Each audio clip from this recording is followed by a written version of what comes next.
सिर्फ एक गलत फैसला और पूरा गांव खतरे में पड़ गया। ये वाकया हजारों साल पुराना है, मगर सबक आज भी जिंदा है। ये कहानी सुनने के बाद आप दरिया को कभी आम पानी नहीं समझेंगे।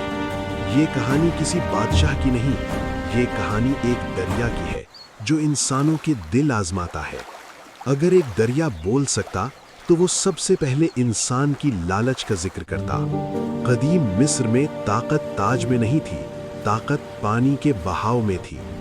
दरियाए नील सबको जिंदगी देता था, मगर कुछ लोग इसे अपनी मिल्कियत समझ बैठे।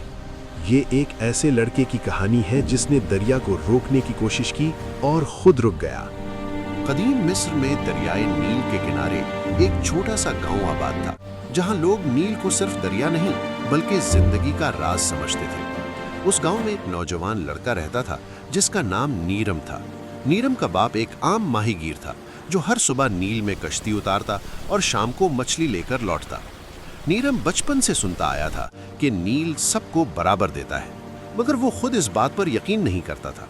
वो अक्सर सोचता कि अगर नील वाकई सबको बराबर देता है तो कुछ लोग अमीर और कुछ गरीब क्यों हैं? नीरम जल्दी अमीर होना चाहता था। वो मेहनत से ज्यादा चालाकी पर यकीन रखता था। एक दिन उसने देखा कि गांव के ऊपर की तरफ रहने वाले लोग पानी को छोटी नहरों में मोड़कर ज्यादा फायदा उठा रहे हैं, जबकि नीचे के खेत सूख रहे हैं। नीरम के दिल में ख्याल आया कि अगर वो भी नील को अपने फायदे के लिए रोक ले तो वो सबसे ज्यादा ताकतवर बन सकता है। उसने रात के अंधेरे में एक छोटी मिट्टी की दीवार बना दी ताकि पानी का रुख बदल जाए। चंद दिनों में नीरम के खेत हरे भरे हो गए, मगर गांव के बाकी लोग परेशान हो गए। किसी के खेत सूख गए, किसी की फसल मर गई और नील जैसे नाराज हो गया हो। माहीगीरों को मछली कम मिलने लगी और औरतों को पानी दूर से लाना पड़ा।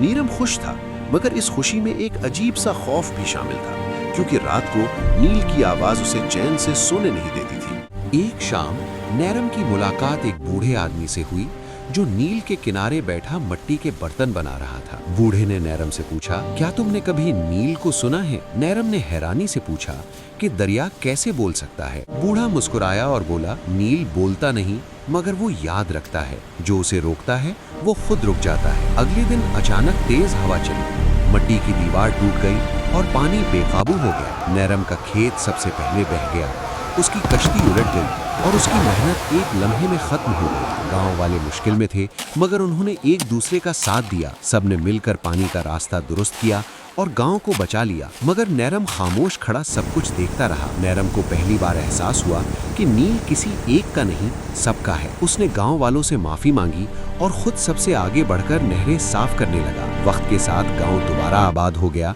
और नैरम ने सीख लिया कि ताकत पानी को रोकने में नहीं बल्कि उसे बांटने में है। सालों बाद लोग ये कहानी बच्चों को सुनाते थे कि नील लालच को सजा देता है और इत्तेहाद को जिंदगी। नील आज भी बहता है, मगर वो सिर्फ जमीन को नहीं बल्कि इंसानों के दिलों को भी आजमाता है।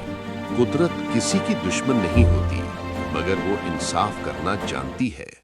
जो दरिया को कैद करना चाहे वो आखिरकार खुद प्यासा रह जाता है। नील बहता नहीं था, वो लोगों के आमाल का हिसाब रखता था।